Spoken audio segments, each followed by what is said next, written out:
What's up, guys? Welcome back to the channel. It's your boy D. How you doing today? You know, as always, let me start off by saying I'm not a financial advisor. This is not financial advice, right? So don't take it as that. Take it for educational and entertainment purposes only, right?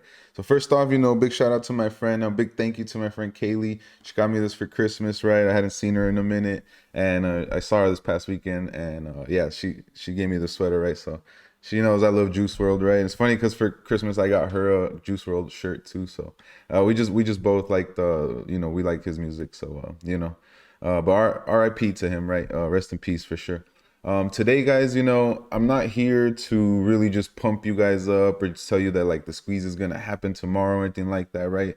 I understand the severity of the situation and like with the financial situation right now and how things are not playing out how we've expected them to so far as like the timeline, right?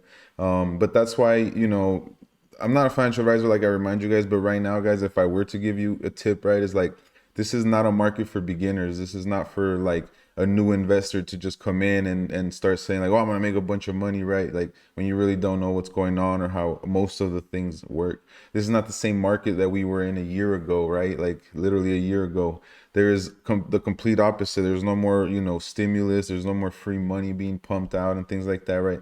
The banks are tightening up, the Fed, everything. So you have to take it as like the complete opposite, guys. This is a very, very risky market right now that we're in, right? So for me personally, like I'm pretty much done with options right now personally, right? Unless I just have a feeling like might play a couple puts, right? But as far as like AMC calls, no more. Like I have my position set. I have my thesis, my theory right now, you know, is my I'm just holding my conviction and my position, and I'm locked and ready, right, for whatever happens, right, for AMC. And as long as it takes, guys, because the data is there, the squeeze signals are there, all the information, all this, the things that it needs to squeeze are there, guys. Okay, so just please be careful, guys. This is when people get burned, right? This is not for newer investors right now, in my opinion. The only ones that are really swaying the market is the big institutions and the big money. Okay, big whales. They're the ones who are really making some of these things swing. As you like can see today, most of it was red, right? But the only things that were pumping was like energy and a couple EV stocks. You know, even like Lucid held itself up decently. Okay, so let's just jump into some information I want to go over, guys. Right? I know I'm a little more serious right now, but it's just it is worrisome a little bit, right? And then like when you pay attention and you think about like, oh crap, the value was at this, you know, just being real with you guys. Like of course, like I've lost a lot of value in AMC, but I'm still holding, right? Because I believe it's there, guys, and it will happen because I've seen it happen with other things as well, right? Other stocks. So let's jump into it. The first thing I just want to show you real quick, if you don't know where Webull is or what they do, right? So they go through Apex Clearing, so they're in Texas, okay, just to show you. And then the phone number, if you ever need a phone number for Webull, right? Because they're one of my accounts, right? So when I found this, I was like, hey, I'm just gonna, put this out there. So there's the phone number too. Yep.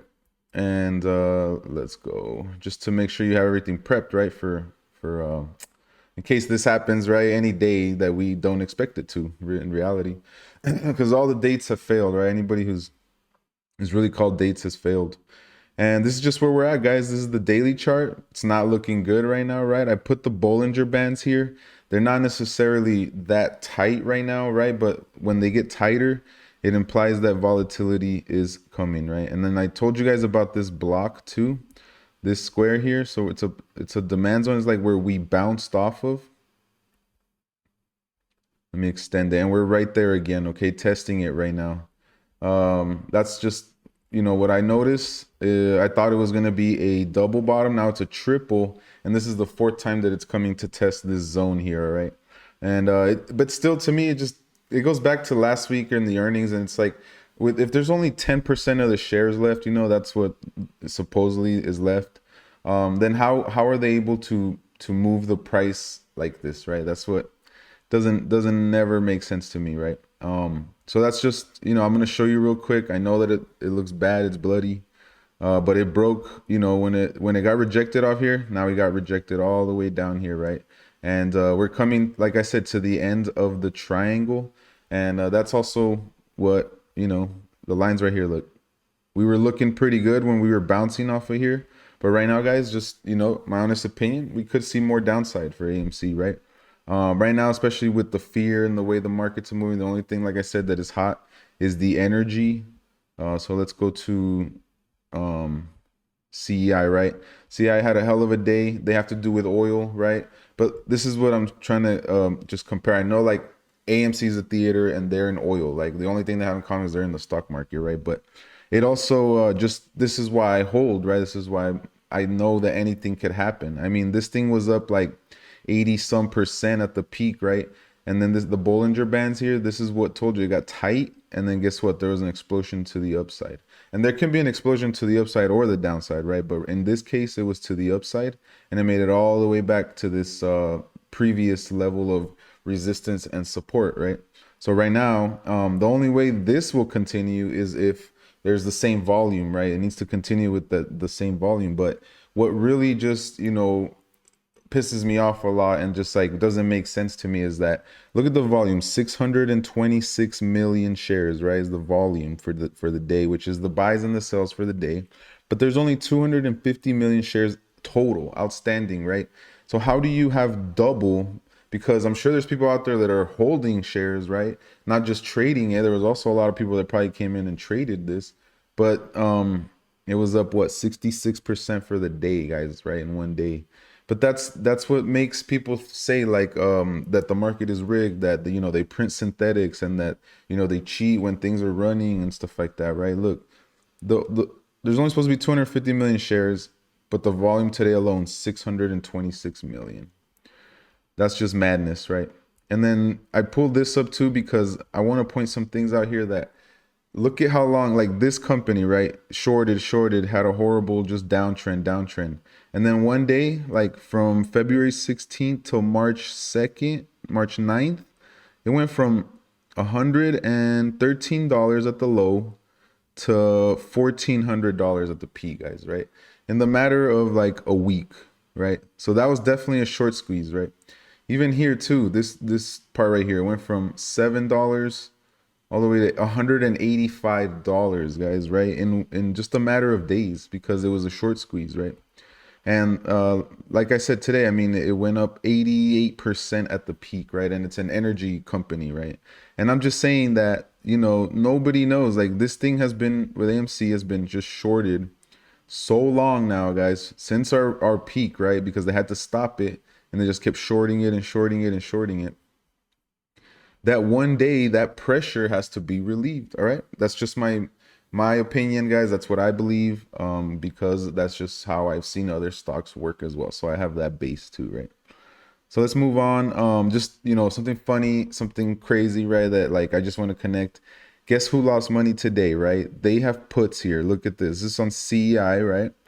And I'm looking at who owns the short interest. And check this out, puts, right? Jane Street, they're shorting AMC, guys. They're shorting BBIG. Citadel, 477,000 puts. So I hope they lost money, right, today. Hope they lost some serious money. And this one too, Susquehanna, they also short AMC and BBIG, guys. Puts. Okay, I don't know the rest. I don't pay for the subscription, but you know, they're on the list, right? Out of the shorters that short CEI, guess who's there? The three that also have shorted BBIG and AMC. Look, and then it's just funny. I'm just going to touch on this. Batman, right? Is shaping up to be one of the most successful post-pandemic movie releases, okay? After 4 days, including previews, Matt Reeves takes on the Capped Crusader and is estimated to have amassed 128.5 million, right? And I saw that the estimated was going to be about 100. So it actually beat the estimates. And then you see the stock price of AMC go down, what, like 9% at the peak. It's down 8.21% for the day, right? So just to me, guys, there's no more shares. I don't even know how they portray this price action with this, as because I've been in it from the beginning, as the story has progressed, guys, just does not make sense. And right here, look, it also makes Batman, the biggest film of 2022 to date, the second to cross the 100 million mark in the opening weekend, and the first was Spider-Man, which was released in December 2021. All right, and that's crazy, right? Good news, earnings, good earnings, stock price goes down. Batman, it's going crazy. People went out to see it this weekend. Stock price is going down, right? And that's because of the options chain, guys. Like, look, I'm gonna refresh. This is the AMC options chain, right, for this week. And there's like no calls in the money. Look at this. The heavy a 20, 13,000 and below, right? And now there's barely anything right now in the money, right? It's only Monday, a lot could change, but I mean, just bad day in the market overall. Okay, it was bloody. And put side, okay, now they got all these puts. The heaviest one at 19, right? 8,200. So they're definitely winning that part, right? The shorts. That's why I'm saying I'm done with calls right now, guys. Look at this, 850. The only good news, guys, is that we're looking at supposedly, right, this is getting lower. We know they might be able to print more tonight. We'll see. Maybe tomorrow there'll be more there. Who knows? But 850,000 right now with only 2,000 calls in the money. And because of this big boy here, 310, I think that's why they're trying to just drive the price down. As far as the transparency rules, I don't know where they're at, right? Doesn't look like they're scared to me, right? So I'm not relying right now on like the SEC or the rules or whatever to do anything with the stock for now, okay? For short term, all right, guys?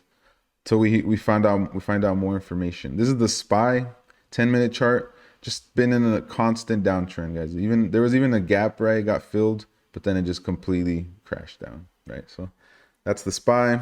Let's jump over to Lucid real quick, because it actually had an okay day. It was up 2.5%, right? Because energy and EV stocks were up today, most of them, okay? But as you can see, like I've been calling, I said, if you're bullish, we're going to try to make it right back up to this 26, 27, which would make sense with the past, history of the trading chart.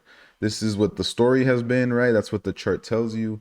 But, I'm looking for it to come back up. But look, it did try to break once and it got rejected. But this almost, right, to me, it looks like it's going to be a cup and handle.